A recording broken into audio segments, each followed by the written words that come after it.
même si un jour ta main un peu plus comme ça.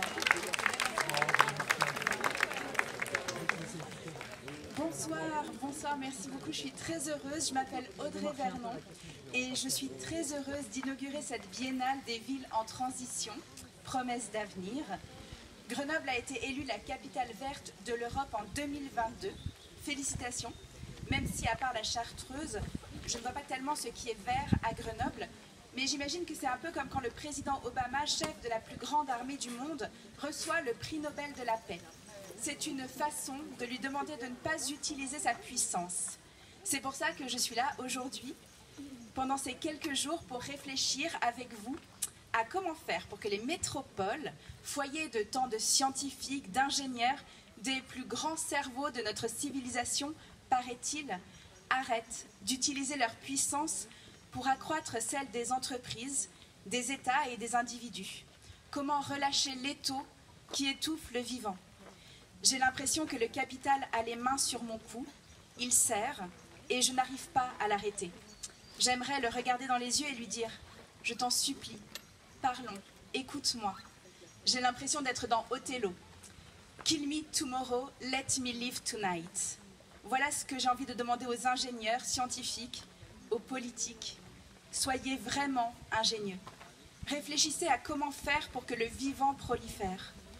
Nous n'avons pas besoin de plus d'énergie. Nous avons besoin de sauver les hérissons. Si les hérissons sont encore là dans 10 ans, ils seront peut-être encore là dans 100 ans. S'ils ont disparu dans 10 ans, ils auront disparu à jamais. Réfléchissez tant que vous voulez à vos centrales, vos usines, vos mines, vos voitures, mais attendez avant de passer à l'acte. Je vous supplie de mesurer vos gestes. Je crois que j'ai trouvé une meilleure technique de calcul de l'empreinte carbone que celle de Jean-Marc Jancovici et son Shift Project. Alors, tu prends les émissions de ton industrie, de ta mine, de ton business ou autre activité inutile mais lucrative. Tu multiplies ces émissions par le nombre de bébés morts en lien avec ton activité et si ce chiffre est supérieur à 0, tu fermes. Je viens de supprimer les smartphones, les SUV, les industries pétrochimiques, le BTP, l'électricité industrielle et les pizzas Buitoni. Bon, pas définitivement, hein. Juste le temps de réfléchir à comment ne tuer aucun bébé, ici ou à l'étranger, dans le processus.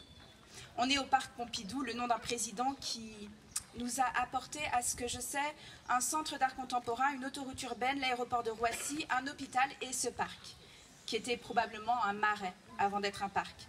Je ne peux le remercier car aucune de ces choses ne m'a apporté ce dont j'ai vraiment besoin. De l'eau pure, un sol fertile, une atmosphère respirable et une communauté soudée, égalitaire et empathique. J'ai lu dans la présentation de la Biennale que cette année, la jeunesse sera au cœur de l'événement et des débats. Les enfants qui naissent aujourd'hui devront être neutres en carbone en 2040 et c'est avec eux que nous allons révolutionner demain. Bon, je vous l'annonce tout de suite. Ne comptez pas sur mes enfants nés aujourd'hui pour révolutionner demain. C'est ensemble, entre adultes, que nous devons changer les choses. Mes enfants ne seront pas neutres en carbone en 2040, ils sont neutres en carbone et biodégradables. Les industries, par contre, ne le sont pas. Leurs yeux sont faits de myrtille, leur mémoire, je la stocke dans leur cerveau, pas dans des serveurs. Ils n'ont besoin ni de clim, ni de maintenance, et en cas d'accident nucléaire, ils ne la perdront pas.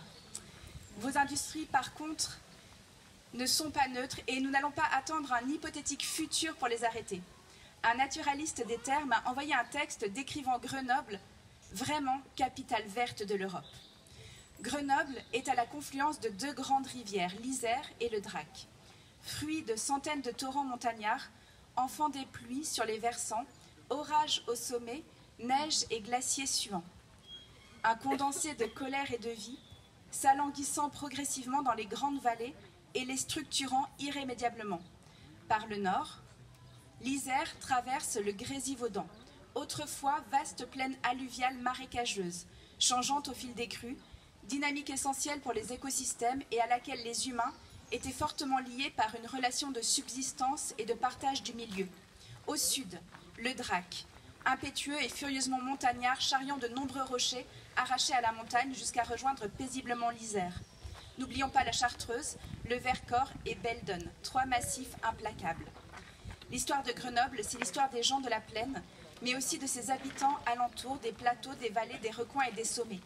C'est aussi l'histoire des non-humains, d'une diversité et d'une complexité d'interactions échappant aux calculs savants, mais patiemment brimés sous le béton, endigués, relégués aux pentes abruptes et aux lambeaux de marais subsistants.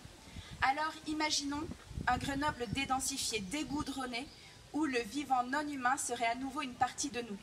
Le point de départ d'un partage, d'un lien profond, des avenues, parkings redevenus des zones humides, où l'on pourrait s'émerveiller de la lente voracité des grandes utriculaires, du pourpre de l'orchidée des marais, des chants incessants des rossignols, des cabrioles d'un couple de remises pendulines et des ballets de fadets des lèches. Des troupeaux de vaches pourraient paître dans l'ancienne prison aux murs craquelés, suivis inlassablement par des hérons garde-bœufs, une Isère libérée avec des berges accueillant les pas hésitants de rares pêcheurs et des promeneurs soucieux de ne pas écraser des œufs, de petits gravelots ou des touffes de la reléguée petite massette. Les habitations seraient reliées par des passerelles, comme un réseau de pilotis chevauchant des espaces libérés et entrecoupés de jardins vivriers, laissant tant de possibilités pour repenser nos liens avec le vivant. On pourrait alors donner la patte au grand verger de la presqu'île, mais aujourd'hui on choisira plutôt de faire une première pause sur une plateforme partagée par une famille de castors d'Europe, architectes de nouveaux espaces, aux flux d'eau ralentis et changeants, à l'image de notre nouveau monde.